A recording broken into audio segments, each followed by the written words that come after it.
Oh, hello. I didn't see you come in. I was just here reading my copy of Agricola and Germania by Tacitus, Graphico editions.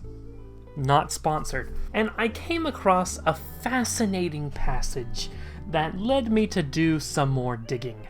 And that is on a little god called Tuisto. What an unfortunate name, Tuisto. An alternative name is Tuisto, which I don't really like that much any better. Now, it seems to me that a lot of people are very interested in old Germanic mythology, especially Norse mythology. But I think that there is an older tradition that we can learn more from. Everyone knows about Thor and Odin and Tyr and all of that.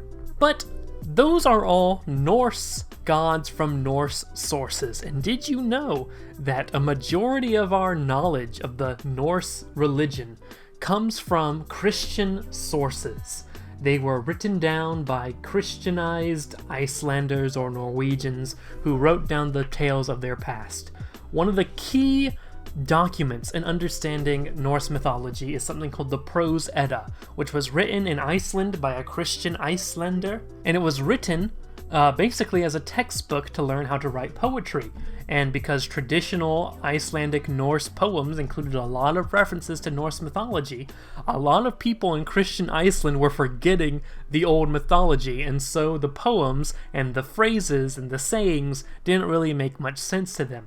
So the Proto-Edda was written as a textbook from a Christian perspective to explain the Norse mythology, the Norse religion, as well as how to write poems. We have very little information about the Germanic religion before the Christian age, but we do have Tacitus Germania. Tacitus was a Roman historian, and he sort of didn't like where Rome was going. He had a lot of complaints about the Roman Empire, and he looked over at the Germanians, the Germanic people across the Rhine, and he said, these are a simpler people, a much more savage people, but in them we can learn our own humanity, that sort of deal.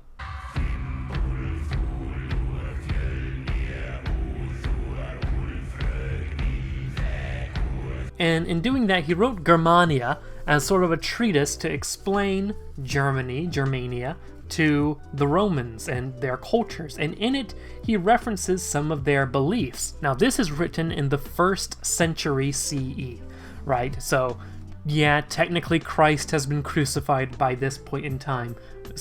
It is the Common Era or the Christian era, but it's not from a Christian source. Tacitus is very much a Roman pagan. And when he's studying and when he's referencing Germanic gods, he's doing what people in the ancient world did, which was relate them to his own gods. So, for example, he speaks very much about Hercules, and he seems to be very much referencing Thor here, except he doesn't say Thor, he refers to him as Hercules, as you would in the Roman standard. But there's one god that Tacitus references that we really can't relate to anybody living, any sort of Norse god. It seems to be a much older god, a god that's connected to possibly older than the Germans, possibly as old as an Indo-European style god, back during the Indo-European times, and this is Tuisto. I will now read from Tacitus. In their old ballads, which amongst them are the only sort of registers and history, they celebrate Tuisto, a god sprung from the earth, and Manus, his son, as the fathers and founders of the nation. To Manus they assign 3 sons, after whose names so many people are called: the Ingaivones, dwelling next the ocean, the Herminones in the middle country, and all the rest Instaivones. Some, borrowing a warrant from the darkness of antiquity, maintain that the god had more sons, that thence came more denominations of people, and Marcians, Gambrians, Suevians, and Vandalians, and that these are the names truly genuine and original. So this Tuisto guy and his son Manus, well, I did some research, and this is what I have to say about them. So we know that Tuisto appears to be based on his name, a child. Tuisto seems to mean the son of possibly Tyr. You know, this could be connected to the Old Norse religion.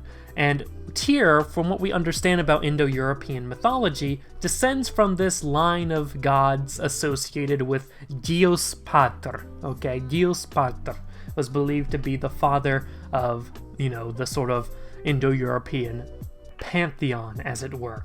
Now, if you say Deus Pater really quickly, Deus Pater, you can see how it slowly becomes Jupiter. Jupiter. So Jupiter, as in like the Roman mythology. Or if you take away the pater and leave the deus, and you can see how Zeus can over time eventually turn into Zeus, right? These are some key points in Indo-European mythology. Now Tyr, also from Norse mythology, appears to be part of that lineage, right? So it's associating Tuisto as the son of Tyr, and really if we, you know, apply that backwards to the old Indo-European religion, it makes him the son of Deus Pater. And the earth goddess, because there is this imagery of Tuisto coming up from the earth that we can associate it with the earth goddess, which is sometimes associated as the wife of Deus Pater. I hypothesize that Tuisto, or at least a version of him, emerged somewhere in the Indo-European Yamnaya or corded ware cultures by around 2000 BCE, and that he has been celebrated in Germania as far as recent as 100 CE, around that 1st century time period, remembered through ancient song. Now his son named Manus, there's a few gods in various Indo-European religions that have similar names to Manus as sort of being the ancestor of man, but in Germania it appears that the Germanic religion really focuses on its connection to the German people, or the Germanic people I should say. The names of Manus's children have been given in other sources, for example Ingwi as the ancestor to the Ingavonis, Ermin as the ancestor to the Hermanonis, and Ischio as the ancestor to the Islaivonis.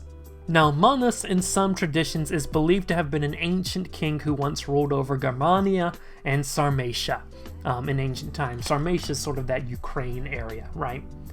And all these sources really point to there being this Tuisto god that in his son Manus, who in ancient times ruled that area. That Germania Sarmatia area is really the homeland of, you know, the early Indo-European peoples. So there is that connection there. Anyway, I just thought it would be interesting to do a little bit more research into this god I've never heard of, who was referenced by Tacitus, and just to see where that rabbit hole led me. And it led me to the Indo-Europeans, right? So that's all I have to say about Tuisto. Let me know if you have any questions, comments, or concerns in the comment section below. Subscribe to the channel if you have not yet for more history, mythology, and Transformers lore every now and then. And have a great day, ladies and gentlemen.